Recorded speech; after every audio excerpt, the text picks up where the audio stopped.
Hello and welcome, students, and thank you so much, Ms. Rachel LaCourte, for joining us today. The students are thrilled to have this opportunity, and they've prepared some really thoughtful questions for you. Is everybody ready?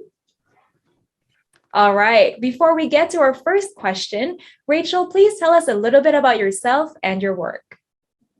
Hi, I'm AP's political reporter in Washington State, and I am one of a handful of reporters permanently based at the state capitol. I cover political news, state government, and elections, but I also cover breaking news and contribute regularly to national coverage on a variety of topics, including the ongoing pandemic. I'm also president of the Capitol Correspondents Association. Nice. All right, then let's get right to it. Our first question is from Kaya from Lake Washington High School. My name is Kaya Seno, and I'm a student at Elle, and I was wondering what inspired you to become a journalist? Thank you for the question. I just know I always liked reading the newspaper from an early age. And actually, one of my brothers was cleaning out a closet in my parents' house a few years ago and found a newspaper I had handwritten back when I was in elementary school in New Jersey. It was called the Know-It-All News, which I think is kind of a good name for a newspaper for a young person at that time. So clearly newsprint has been in my blood for a long time. But I took my first journalism class in high school, and then I joined the high school newspaper. Then I worked part-time for local papers, both when I was in college and then in graduate school. And then I started with the AP a few months after graduation. All right, our next question comes from Isabella. My name is Isabella Barstow, and I'm a senior at Lake Washington High School. My question for you, Rachel, is what do you find helps you keep an open and effective relationship with news sources? And have you ever experienced difficulty with these sources or finding information? Thank you. Well, I think it's important to talk to sources regularly, even when you don't need them for a breaking news story. People are more likely to call you back or tip you off to something if you've cultivated that relationship. So you really need to work on that throughout your time at work, even when there's not something that you need right away. Also, I believe I have a reputation for fairness here at the Capitol. So I think people are comfortable working with me and trust me to get the story right, even when I have to ask them uncomfortable questions. And as far as difficulty finding information, absolutely. I mean, it happens all the time. And that's where the relationship with sources is important. But for me, that's also where public records fill a critical role. And I use those quite a bit in my work. And for a while here, lawmakers tried to assert that they were not subject to the state's Public Records Act, which made my job a lot more difficult. But we knew they were interpreting the law incorrectly. We sued and we prevailed before the state Supreme Court 2 years ago. So now not just journalists, but the public has access to scores of documents that were previously shielded. All right, our next question comes from Anna. I'm Anna. I'm a senior at Lake Washington High School, and my question for you is when the person you're interviewing avoids your question, what you do, or if you have any tactic for that. Yeah, when a question is avoided, we'll definitely ask a follow-up and sometimes very pointedly say, hey, you didn't answer my question. And then at press conferences, you'll probably see other reporters will jump in later and say, hey, I would like to follow up on Rachel's question about this or so-and-so's question about this, and really press them for an answer. So we're all competitors in the press corps, but we also have the same focus on getting information to the public. So we really do work in concert to make sure we kind of pin down people when it looks like they're trying to avoid answering the question. All right, Amelie, please go ahead with your question. Hi, Ms. LaCourte. I'm Amelie Barga, and I'm a senior at Lake Washington High School. And my question is, what do you think is going to be the most controversial issue at play in the upcoming legislative session? Good question. I mean, right off the bat, we're starting off with some controversy over just the rules of who gets to be at the Capitol during the session. Both chambers are addressing it a little differently, but they have rules in place for COVID and various protocols. So for example, in the Senate, any lawmaker can come to the floor for votes, regardless of whether they're vaccinated or not. But everybody who comes to the chamber, including media, needs to be tested day of. In the House, however, which has double the amount of lawmakers, only a limited number of lawmakers are going to be allowed on the floor, and only those who have verified their vaccination status. So I think any topic related to COVID restrictions, the governor's emergency powers as it relates to COVID, all of that's going to be part of the backdrop of whatever lawmakers are discussing. Also, since this is an election year, a variety of topics have the potential to take on more of a partisan edge because of that eye toward November. All right, our next question comes from Jane. Hi, my name is Jane Klinker, and I'm a senior at Lake Washington High School. My question is, what bills do you believe will be most successful in the upcoming legislative session? Well, today is December 6th, and that's the first day that lawmakers can start pre-filing bills. So it's really impossible at this point to predict that, since we don't yet know what the landscape looks like. And we really won't know which bills have any traction until we start seeing them moving through committees. So I would encourage you all to make yourself familiar with the legislative website. And as of today, you can start to see what bills are being filed. And then once the session starts next month, you can follow the progress of any bills you are interested in. Andrew from Lake Washington has our next question. Hello, my name is Andrew Ball, and I'm a senior at Lake Washington High School. My question is about tax reform in the U.S. Most of the states vary in tax system, like how Washington State has a regressive tax system, or no, sales tax, or how Oregon has a progressive income tax. How feasible do you think it is to get a consistent tax system among all these states? Well, there is a federal tax system in place that's standard across states, but states have the ability to implement their own tax structures within the parameter of state and federal laws, which is why you see so much variation.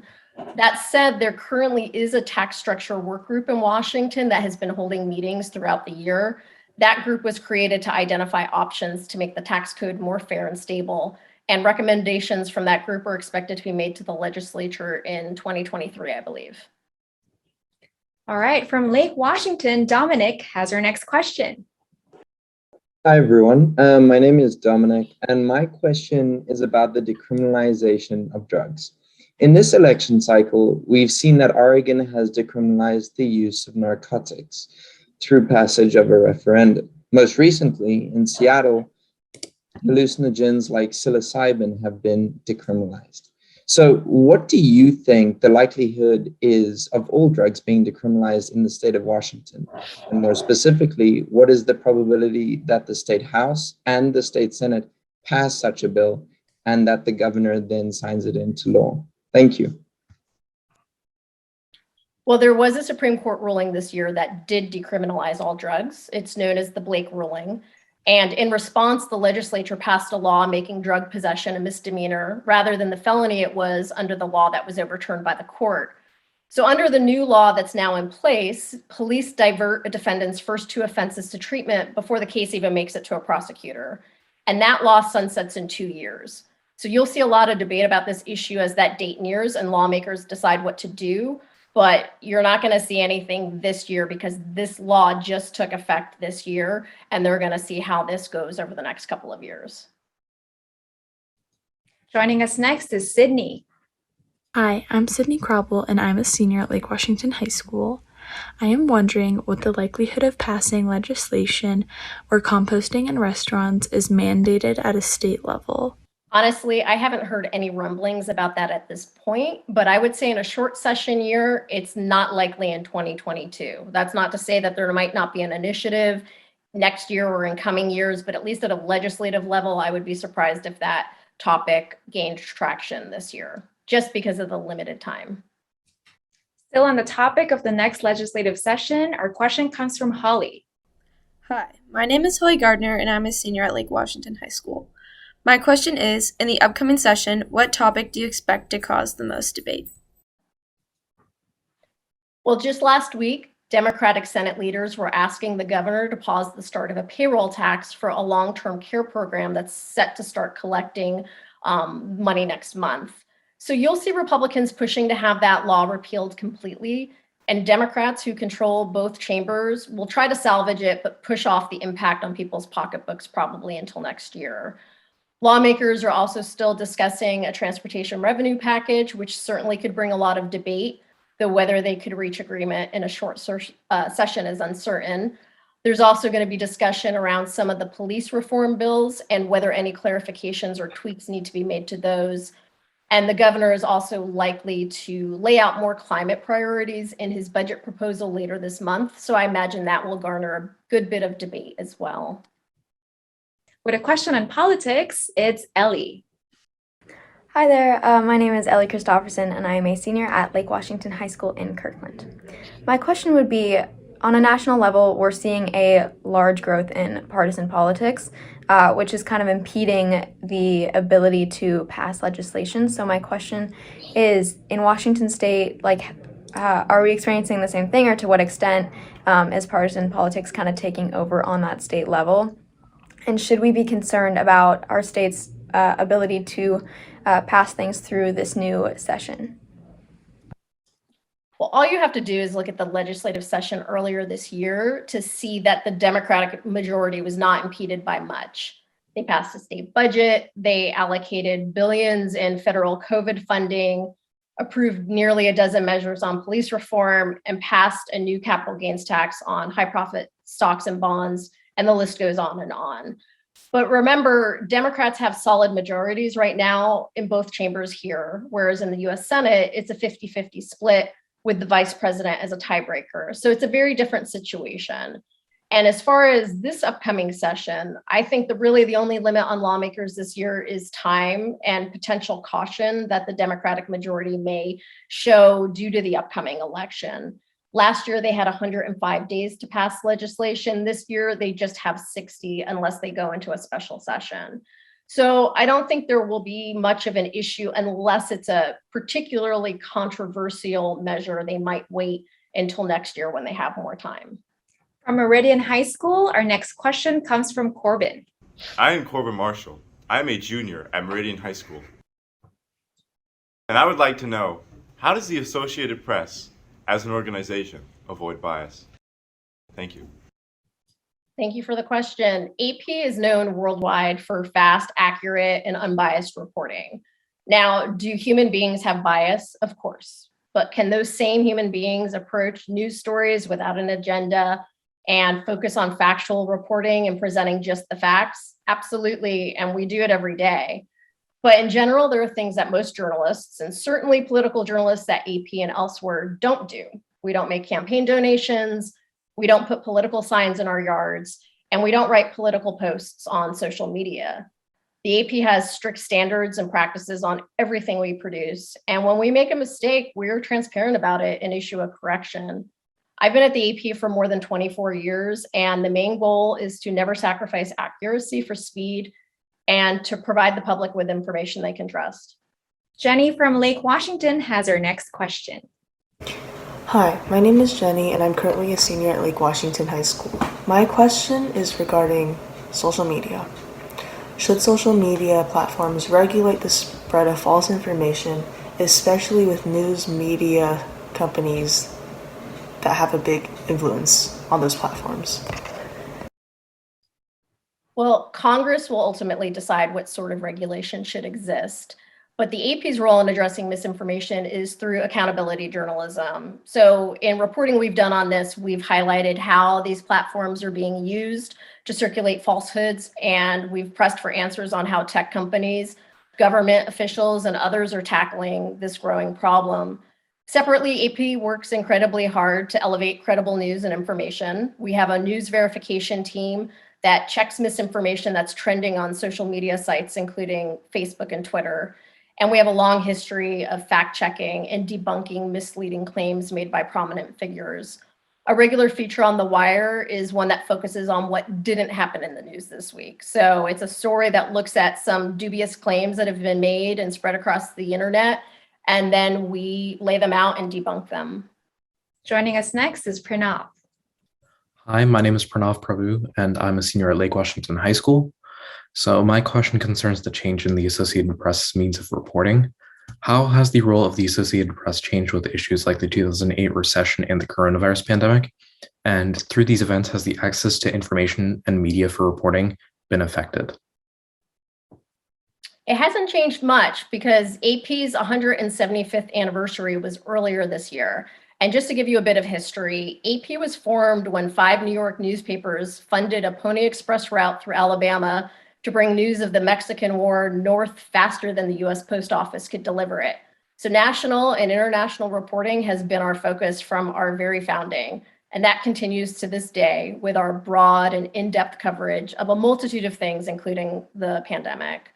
I mean, as far as your question on social media, it's certainly another avenue for us to find information, but it's just one tool and one that requires additional verification.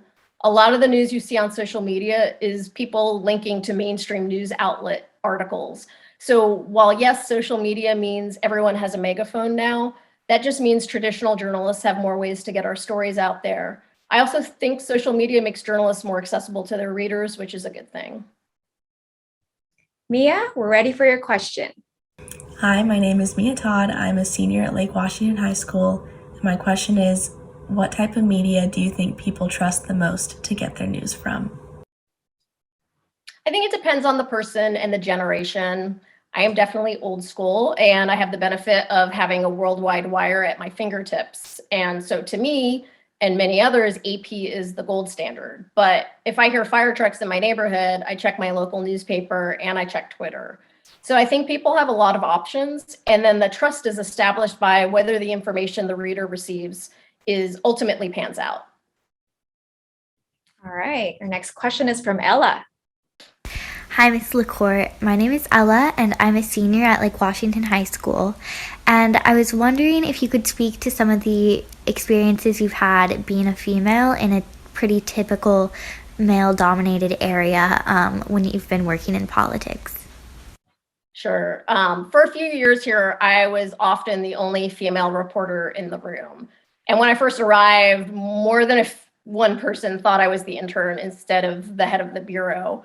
I also once got a handwritten letter in the mail criticizing an article I had written, but they also called me a hateful harpy. So I do think women reporters sometimes get critiqued on things other than their reporting. But there are more and more women covering politics, both here and at the national level.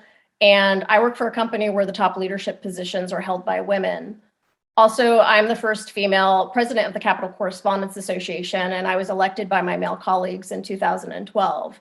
So I do think it's getting better for women assigned to this beat, but of course I would love to have more female colleagues here in Olympia. All right, our next question comes from Tara. My name's Tara Sweeney. I'm a student at Elle, and my question is, what's your favorite part about your job? The absolute favorite part of my job is that I'm always learning something new. Journalism is a constant education, and it allows me to interview people that I otherwise might not be able to talk to, and to have experiences that I otherwise might not have, whether it's covering a consequential election or flying in a military helicopter during a natural disaster. For example, I used to have a pretty extreme fear of flying, but when I was based in the Miami Bureau, one of my assignments was to go on a zero gravity plane over the Gulf of Mexico. I did not want to do that assignment, especially since I knew the plane purposefully dove toward the ocean like a dozen times.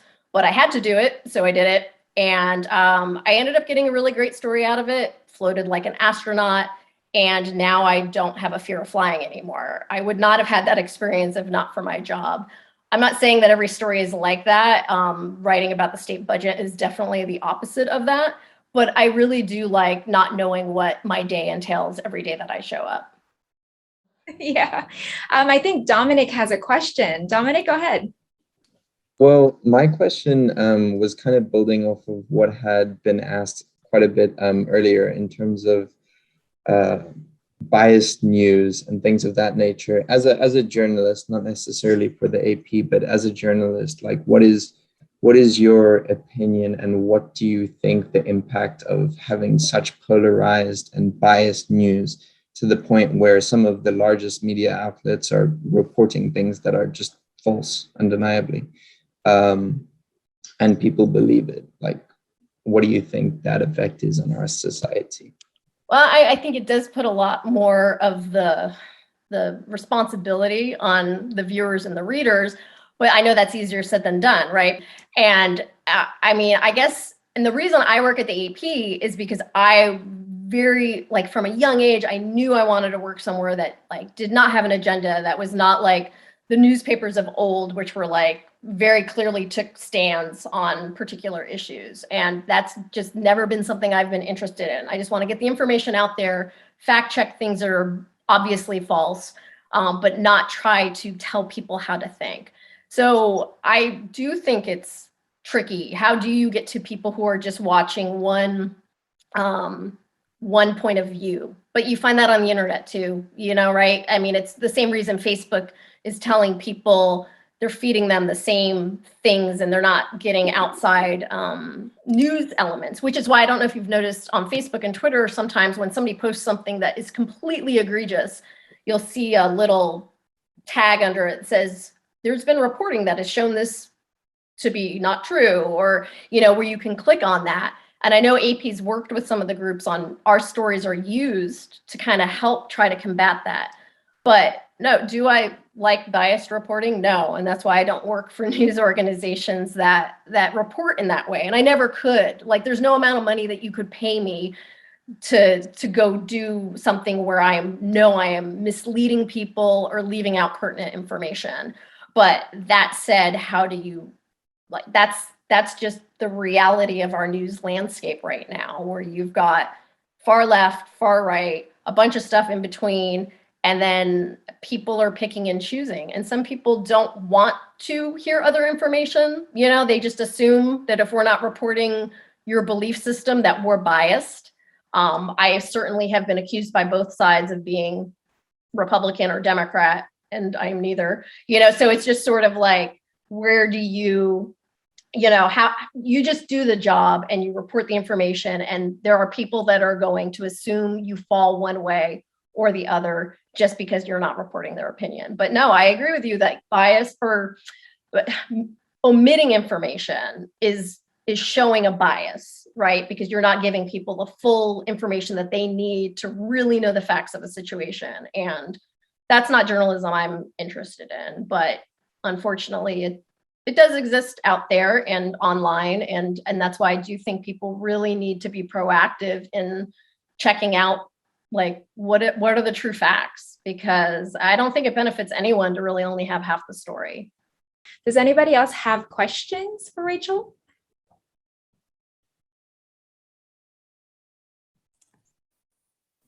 We good? I have one. Okay. Hi, Rachel. I'm Mr. Dawson. I'm one of the teachers here for Lake Washington High School. Who decides what stories then that you do report on?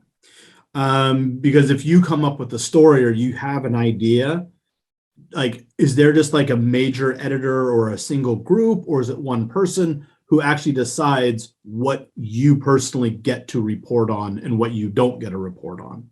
Well, I have a lot of leeway since, I've been covering, of the 24 years I've been at AP, 17 of them have been here in Olympia, covering politics. So I do have I think they leave a lot of the leeway to me. There's sometimes, though, because we are a member-driven organization, sometimes the Seattle Times will be like, hey, can you cover this because our reporter is somewhere else? And so if I'm not already assigned to something else, I'll go ahead and do that. But I have multiple editors. I have a news editor in Seattle. The State House editor is based in Sacramento. Phoenix is our regional hub, so I have an editor in Phoenix. And when I'm covering elections, I deal with editors in DC. And then there's also editors in New York, where our headquarters are. So there's a lot of cooks in my kitchen who are like telling me, like, oh, do we know what's going on here? But because I am, one of 50 State House reporters who kind of has the pulse of what's happening in the state, I do have a lot of freedom to cover what I want. But sometimes news just happens, and then your freedom is dictated by whatever just dropped on your lap that day. So it's a mix of covering whatever is happening that day. Obviously, if the governor's having a press conference, I'll be at that. Once the legislature's in session, that's a fire hose of information. And I am one person. I used to oversee a bureau of 3 people. And that's the one thing that we didn't really touch on today, is just how diminished State House reporting has become over the past few years. When I moved here in 2005, there were 20 or 22 full-time reporters covering the legislature. I'm now one of 6. I used to oversee a staff of 3. Now I am the boss of me. So the news has not diminished. I'm just doing more with less, which is like my least favorite phrase. So it's sort of just covering what I can, making sure I have the most important news covered. And then again, just like news organizations can use my stories because we're a news cooperative, AP picks up, we call them pickups. So if I am busy with something else and then the Seattle Times covered something, I will take that story and I'll edit it and I'll move it on the AP wire.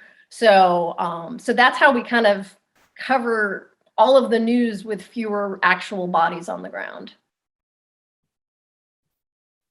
I have a question for you as well. So I'm Ms. Shoda, another teacher at Lake Washington High School. What's the story that you've reported on that's left the biggest impression on you?